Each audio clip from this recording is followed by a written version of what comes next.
안녕하세요. 보타임의 미국 소식입니다. 11월 17일 헤드라인 뉴스를 전해드리겠습니다. 보타임의 방금 들어온 속보입니다. FBI와 CDC는 경구용 코비드 치료약을 개발한 멀크 제약회사를 지금 전체를 락다운을 하고 냉동보관실에서 천연두라고 라벨이 붙은 약병에 대하여 수사를 하고 있습니다. 총 15개의 약병이 발견이 되었으나 그 중에 5개는 천연두라고 표시가 되어 있고 10개는 백시미아라고 표시가 되어 있다고 합니다. 이 약병 발견으로 멀크 제약회사 전체에 대한 모든 통제가 이루어지고 있으며 CDC와 FBI가 수사에 착수를 하였습니다. 천연두는 치사율이 약 30%에 이르는 1급 전염병으로 전 세계에서는 오직 2군데에서만 그 바이러스 샘플을 보관하고 있는 것으로 알려지고 있습니다. 그 중에 한 곳은 미국 어틀란타에 있는 CDC 본부 냉동보관실과 또한 러시아에 있는 한 연구소 딱 2군데밖에 없는 것으로 밝혀졌으나 오늘 갑자기 멀크 제약회사 연구실 냉동실에서 천연두라고 적혀있는 게 5개가 발견이 됨으로써 초비상이 걸린 것입니다. 만약에 이것이 실제적으로 천연두 바이러스로 밝혀진다고 하면 이것은 전 세계 치사율 1급의 바이러스 보관에 상당한 문제가 제기되고 있는 것입니다. 중국도 이북도 아직까지는 이 천연두 바이러스를 보관하고 있지 않는 것으로 알려져 있습니다.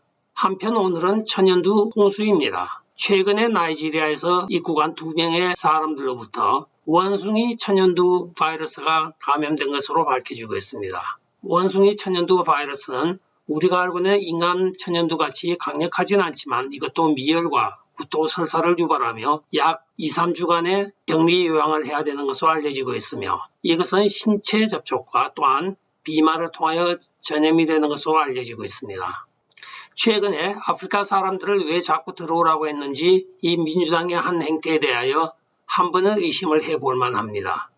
다음 소식입니다. 제약회사가 돈을 많이 번다고 말은 들어봤지만 이렇게 많은 돈을 버는지는 저는 상상도 못 해보았습니다. 오늘 PVA, 즉 People's Vaccine Alliance라고 하는 기관이 파이자 앤 바이오텍이라는 회사와 모더나 제약 두 회사를 상대로 그간의 백신 판매 현황을 발표를 하고 있습니다. 이 두 회사가 매일 9,350만 불의 수익을 올리고 있으며 이것은 매초 1,000불씩 또한 매분 6만 5천 불에 해당한다고 오늘 발표를 하고 있습니다.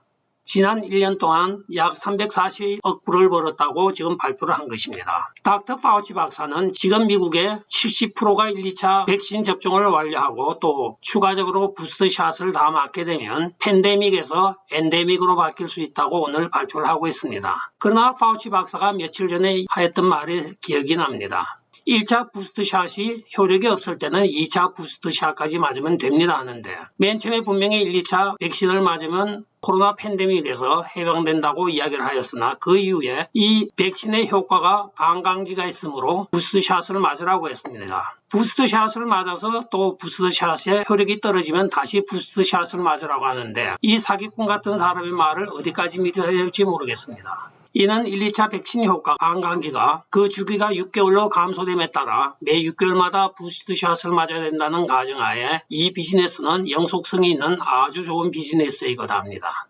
다음 소식입니다. 로버트 F. 케네디 주니어가 팍스뉴스의 터 칼슨과의 인터뷰에서 VEARS, 즉 백신 유해 사례 보고 시스템에 보고된 바에 의하면 코로나 바이러스로 약 17,000명의 사망자가 보고가 되었다고 이야기를 하고 있습니다. 이는 지난 8개월 동안 사용된 백신 수십억 개는 지난 30년 동안 전 세계에 사용된 모든 백신의 총계 숫자보다 더 많다고 이야기를 합니다. 그는 이 수치에 대하여 CDC와 VEARS 통계를 인용한 것이기 때문에 문제가 될 것이 없다고 이야기를 하면서 자기가 이 말을 하는 것은 바로 자신이 설립한 아동보건국, 즉 Children's Health Defense가 백신 안전성에 의문을 제기한 데 전념을 하고 있기 때문에 이것을 말한다고 인터뷰를 하고 있습니다. 그는 존 F. 케네디의 조카이며 로버트 케네디 상원 의원의 아들이기도 합니다. 또한 평생 민주당원이죠. 그는 처음은 하기를 자기는 백신을 반대하는 것이 아닌 내가 설립한 아동보건국이 백신 안전성에 의문을 제기한 데 전념하고 있다고 말하고 있는 것입니다. 한편 메인스트림 미디어는 그를 자폐증과 같은 상태를 백신과 연결하는 음모 이론의 가장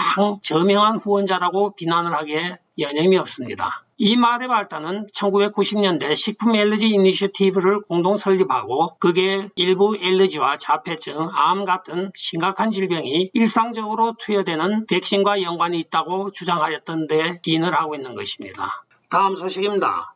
파이자 제약회사가 백신의 효능이 6개월 후에도 84%로 비교적 강력하다고 발표를 하였습니다. 또한 3월 13일까지의 임상실험에 참여한 22,000명 중에 14명이 사망하였다고 보고를 하였으나 그 중에 3명만 코로나 질병으로 사망하였고 백신을 맞은 1명과 식염수 주사를 잘못 맞은 2명이 추가로 사망하였다고 하였습니다. 또한 다른 사망자들은 다른 질병, 특히 심혈관 질병으로 사망하였다고 발표를 하였는데 이것이 거짓으로 드러나고 있습니다.